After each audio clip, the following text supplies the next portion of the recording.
혹시 복잡한 세상 속에서 길을 잃은 것 같다고 느낀 적 없으신가요?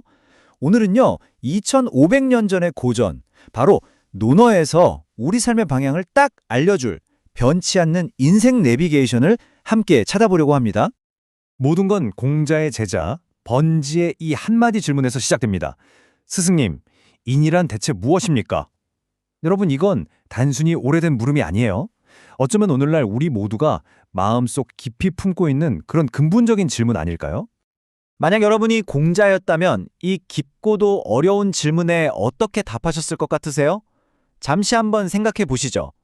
과연 2500년 전의 그 위대한 스승은 어떤 답을 내놓았을까요?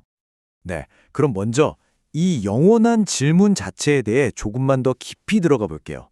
왜냐하면 번지의 이 물음은요, 단순히 한 제자의 궁금증을 넘어서 시대를 관통하는 바로 우리 모두의 질문이기 때문입니다. 이것이 바로 공자의 대답입니다.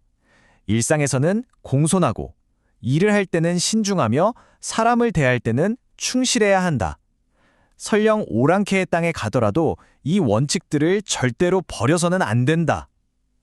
와, 정말 명쾌하고 강력한 답변이죠.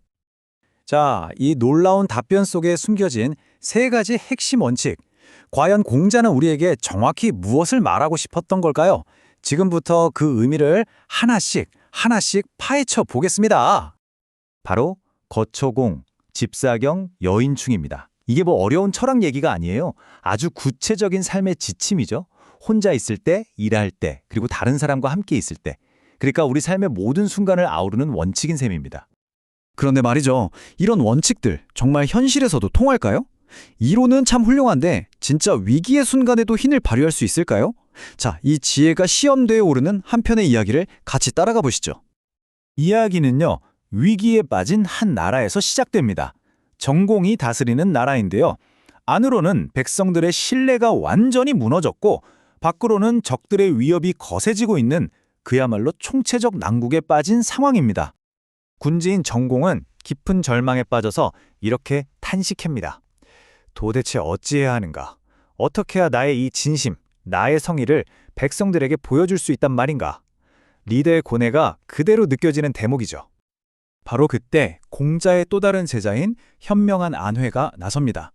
그런데 그는 무슨 복잡한 정치적 해법 대신에요, 아주 단순한 이야기 하나를 꺼내죠. 그게 바로 마부이침이라는 고사입니다.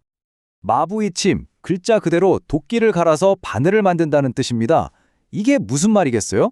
불가능해 보여도 꾸준히 진심으로 노력하면 결국엔 이룰 수 있다는 거죠. 즉, 신뢰 회복은 무슨 화려한 이벤트 한 방이 아니라 꾸준하게 성의를 보여주는 과정이라는 깊은 통찰입니다. 자, 이제 장면이 바뀝니다. 무대는 낯선 땅으로 옮겨가요. 스승의 가르침을 가슴에 품은 번지가 문화도, 언어도 전혀 다른 소위 오랑캐라고 불리던 이들의 땅에 도착했습니다. 하지만 그를 맞이한 건 따뜻한 환대가 아니라 아주 깊은 불신과 적대감이었습니다. 족장은 아주 현실적인, 어쩌면 날카로운 질문을 던집니다. 말이야 누가 못하나. 당신의 그럴듯한 말 속에 숨은 진심을 우리가 대체 어떻게 믿을 수 있단 말인가? 이거야말로 신뢰를 쌓을 때 누구나 마주하게 되는 보편적인 장벽 아닐까요? 이때 번지는 당황하지 않고 스승의 가르침을 그대로 실천합니다. 먼저 자신이 어떤 마음으로 왔는지, 즉 공손하고 신중하며 충실한 마음으로 왔다는 걸 밝히고요. 그 증거로 또 하나의 이야기를 꺼냅니다. 바로 언행일치입니다. 언행일치, 뭐 다들 아시는 것처럼 말과 행동이 하나가 되어야 한다는 뜻이죠. 결국 진심이라는 건 말이 아니라 행동으로 증명되는 것이고 이것이야말로 신뢰를 쌓는 유일한 기반이라는 그런 진리입니다. 그러자 족장의 마음이 움직입니다. 결국 진심은 통하는 법이죠. 그는 이렇게 말합니다.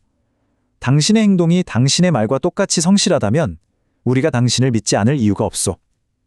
공자의 가르침이 이 낯선 땅에서도 그 힘을 증명하는 바로 그 순간입니다. 자, 그럼 이 오래된 이야기가 오늘날 우리에게는 어떤 의미가 있을까요? 이제 이 고대의 지혜를 현대로 쭉 가져와서 우리 삶에 직접 적용할 수 있는 인생 내비게이션으로 만들어 보겠습니다. 핵심 제문은 바로 이것입니다. 공손, 신중, 충실함.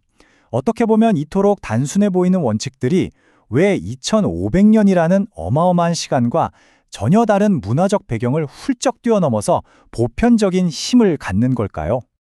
그 비밀은 바로 성의 정심이라는 네 글자에 있습니다.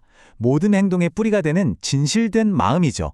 그러니까 공손함, 신중함, 충실함은 모두 이 성의, 즉 진실된 마음이라는 뿌리에서 뻗어나오는 튼튼한 가지와 같은 겁니다. 이건 저만의 해석이 아니고요. 후대의 위대한 학자, 주자 역시 똑같이 이야기했습니다. 이 원칙들은 특정 상황에서만 지키는 게 아니라 언제 어디서든 일관되게 유지해야 하는 보편적인 가치라고 말이죠. 시공간을 초월하는 인간의 도리라는 겁니다. 그렇습니다. 공선, 신중, 충실함 이 세 가지는 그냥 추상적인 덕목이 아니에요. 여러분의 인간관계를 더 깊게 만들고 직장에서의 신뢰를 쌓아주며 궁극적으로는 내면의 평화를 찾아주는 우리 삶의 가장 구체적이고 실용적인 좌표가 되어줄 겁니다. 마지막으로 이 세 가지를 꼭 기억해 주세요. 일상에서의 공손함으로 좋은 관계의 문을 여시고요. 업무에서의 신중함으로 단단한 신뢰를 얻으세요. 그리고 무엇보다 사람을 향한 충실함으로 그들의 마음을 얻으시길 바랍니다. 결국 공자의 가르침은 한 가지 사실을 우리에게 분명히 알려줍니다. 우리가 어떤 문화권에 살든 또 어떤 시대를 살아가든 진심을 다하는 공손함과 신중함 그리고 충실함은 언제나 어디서나 통한다는 것입니다. 이것이야말로 우리 모두를 연결하는 보편적인 언어 아닐까요? 오늘 우리는 논어를 통해서 인생의 길을 안내하는 세 가지 중요한 좌표를 함께 살펴봤습니다. 이제 마지막 질문을 여러분께 드리고 싶습니다. 지금 이 순간 여러분의 삶을 이끌고 있는 인생 내비게이션은 과연 어떤 방향을 가리키고 있나요?